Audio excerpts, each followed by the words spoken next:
Bienvenue sur Top Invest, la chaîne des tops d'investissement. Ici, on parle essentiellement d'entreprises de qualité. Avons-nous une opportunité d'investissement sur Midley? C'est la question à laquelle on va essayer de répondre en se basant sur les états financiers de la compagnie. Je rappelle que ceci représente uniquement mon point de vue et non un conseil d'investissement. Et comme d'habitude, je me réserve le droit de me tromper. Comme je vous l'ai dit, si vous avez vu l'image de cette vidéo-ci et que vous avez remarqué qu'il y avait une petite étoile, ça veut dire que c'est une entreprise qualitative. Elle mérite d'avoir une place dans votre watchlist.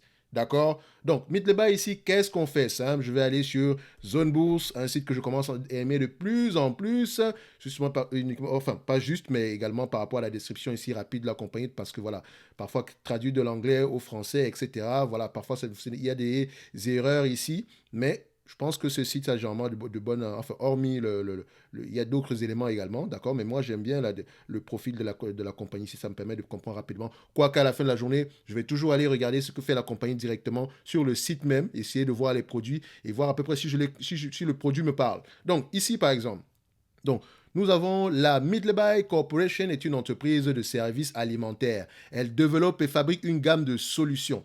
Donc, quand on dit entreprise de services alimentaires, elle ne vend pas de nourriture, elle ne vend rien du tout. Hein. Donc, d'accord, on a ici, ces segments comprennent le groupe d'équipement de restauration commerciale, le groupe d'équipement de transformation des aliments et le groupe d'équipement des cuisines résidentielles. Donc, en fait, quand on dit groupe d'équipement, ce sont les différents segments ici. En réalité, c'est simple. Je pense que cette description, c'est trop longue ici, c'est un peu trop flou. On va se dire ceci. Cette compagnie-ci vend du matériel nécessaire ici à, voilà, à la cuisine. On va le dire comme ça. D'accord? Donc, tout ce qui est, voilà, je vais le mettre là. Donc, si on prend ça, tac, tac, tac, on met un peu dans Food Service and Beverage. D'accord? Vous voyez? Tout ce qui est devant vous là, ici, là. Tout. Ils font tout, que ce soit des frigos, à tout ce qui... En tout cas, si vous êtes un restaurateur, si vous avez déjà été dans un restaurant, si vous avez travaillé dans un restaurant, si vous avez même une maison, vous connaissez à peu près ce genre de choses-là. OK? C'est indémodable, incontournable. D'accord? Et ils le font pour le résidentiel et pour le commercial surtout. D'accord? Donc, attention. Dans le résidentiel, quand on parle de résidentiel ici, ça va dans le même sens avec la construction, la rénovation. Donc, elle peut être impactée sur le plan ici de la rénovation, sur le plan ici du ralentissement ici au niveau du segment construction. Donc, elle peut également être impactée ici si les consommateurs ici, les poches se vident de plus en plus. D'accord? Donc, parce que voilà, vous n'allez pas dépenser pour la rénovation de vos cuisines ici, alors que ça devient de plus en plus compliqué. Mais les entreprises, elles peuvent le faire. OK? Donc, c'est essentiellement ce genre de produit ici que vous allez voir ici. Donc, j'aime cette compagnie-ci. Elle est facile à comprendre. Donc, elle parle à peu près, voilà, ça vous permet ici à peu près de voir à peu près, de comprendre, voilà, on va un peu dans le même sens que Seb, dans une certaine mesure, pas exactement Seb, mais vous voyez que Seb est l'un de ses concurrents. On a également parlé de cette compagnie ici qu'on appelle DeLonghi. On en a parlé il y a très... D'ailleurs, il faut qu'on revienne dessus parce qu'elle semblait sous-évaluée à cette période-là, mais également, c'était une compagnie ici, ça a été également un peu de consommation discrétionnaire. Donc, je ne sais pas à combien on a parlé, à quel prix on avait mentionné cette compagnie ici, à quel prix, je ne me rappelle pas bien, mais on pourrait aller voir ça ici. Il me semble que, voilà, si on voit la variation sur un an ici, soit on est au même niveau, soit on a quelque chose de mieux que ça. D'accord? Donc, je vous laisse aller regarder la vidéo sur Delonghi ici. Si elle est toujours sur la chaîne, je pense qu'elle est toujours sur la chaîne d'ailleurs. Donc, maintenant, on parle de Midley ici, parce que j'ai quand même pris 3 minutes ici à parler de la description de la compagnie, parce que je voulais à peu près que ce soit visuel. Maintenant, vous connaissez la chanson. Revenu, marge, dette, nombre d'actions. Stabilité avant tout. D'accord? Stabilité des marges, stabilité croissance des revenus ou bien stabilité croissance des marges, dette nette stable ou décroissante, nombre d'actions stable ou décroissant. OK? Donc, on regarde. Boum. Midley, Avery Dennison, vous allez voir la vidéo tantôt tout à l'heure également. Donc, Midley ici, on va rapidement. Donc, on regarde en termes de revenus. Je vais prendre ici un yearly. Qu'est-ce que ça donne? Vu qu'elle a déjà publié ses résultats annuels ici, je ferme ça. Donc, on a ici des revenus croissants. Magnifique, c'est beau à voir, c'est beau à voir. Mais vous avez tout dit ici que la croissance, c'est bien, mais est-ce que les marges suivent la croissance? Quand on regarde ici annuellement, les marges, on va se dire que bon, ok, le plus haut ici, c'est aux alentours de 39%, là on a 35%, donc on a une légère diminution des marges, mais c'est à mentionner, mais ça reste toujours des marges assez conséquentes ici. Mais attention, il ne faut pas négliger une diminution des marges ici. Donc il faut également regarder est-ce que les marges EBITDA ont diminué ou bien sont restées à peu près stables. Ça peut également être une stratégie du management ici, privilégier ici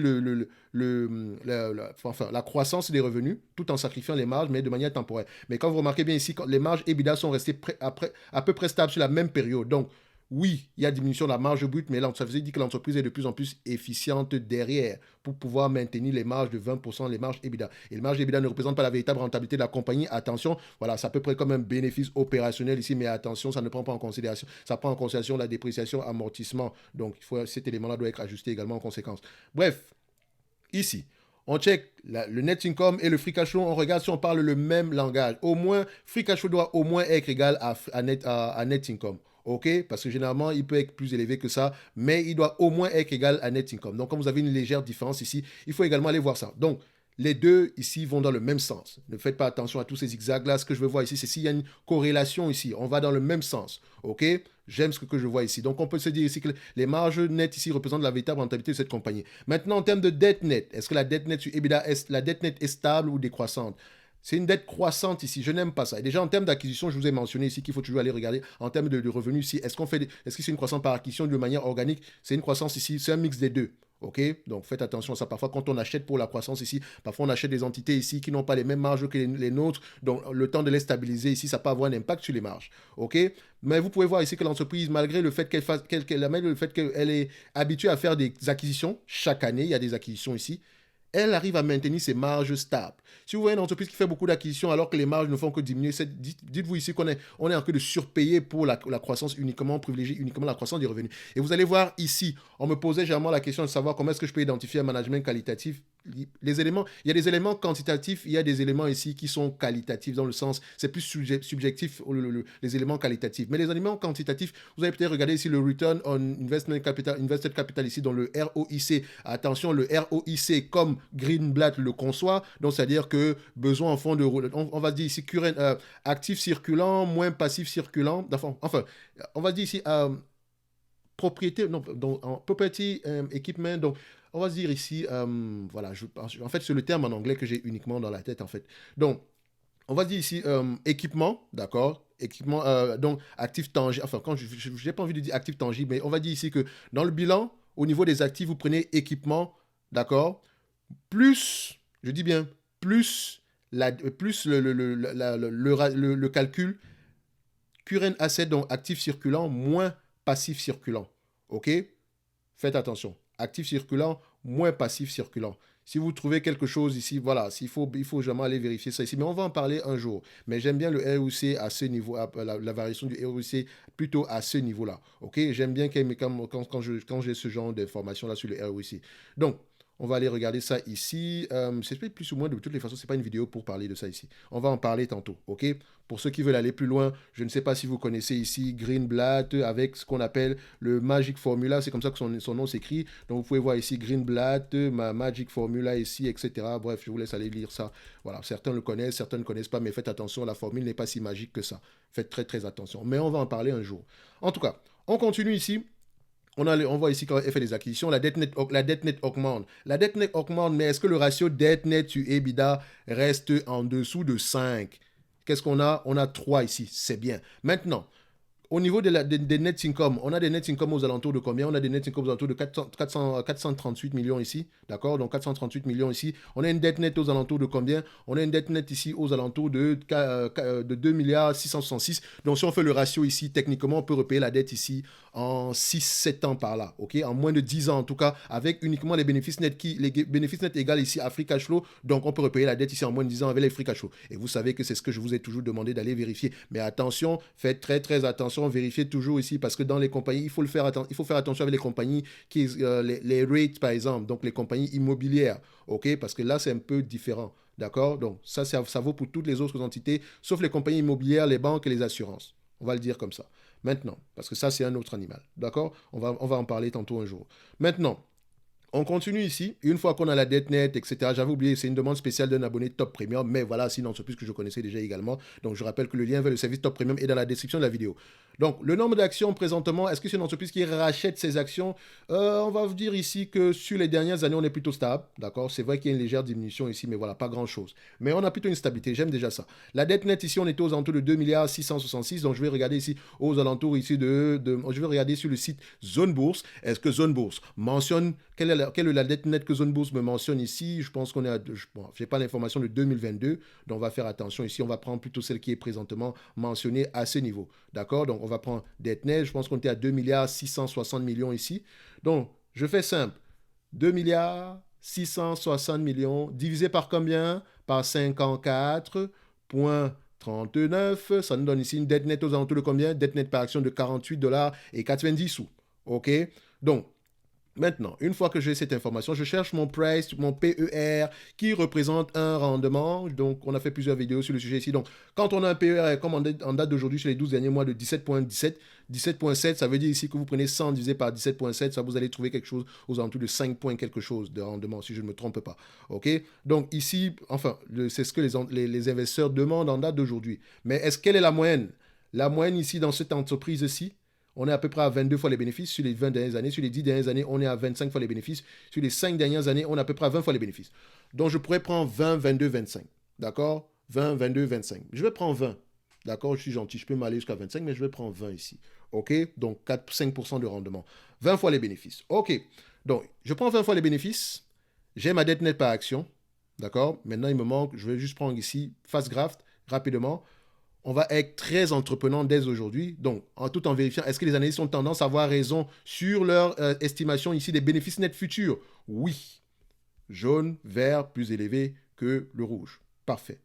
D'accord? Donc, on le prend, on le marque là. Regardez, la seule fois où ils ont eu tort, c'est peut-être en 2020 et la pandémie également étant passée par là.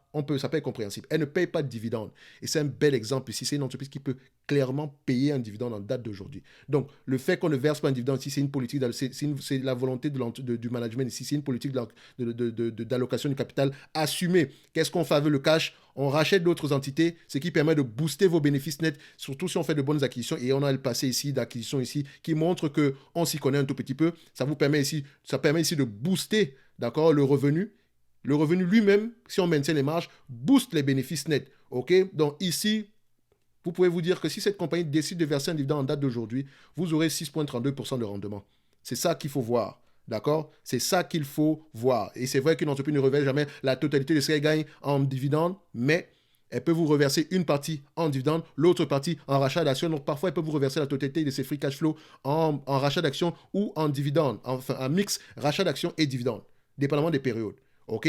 Donc, je peux déjà me dire ici que idéalement, voilà, admettons qu'elle verse 50% ici des bénéfices nets ici, ça représente à peu près 3% de rendement. C'est toujours bien, n'est-ce pas? Voilà. C'est comme ça qu'on réfléchit.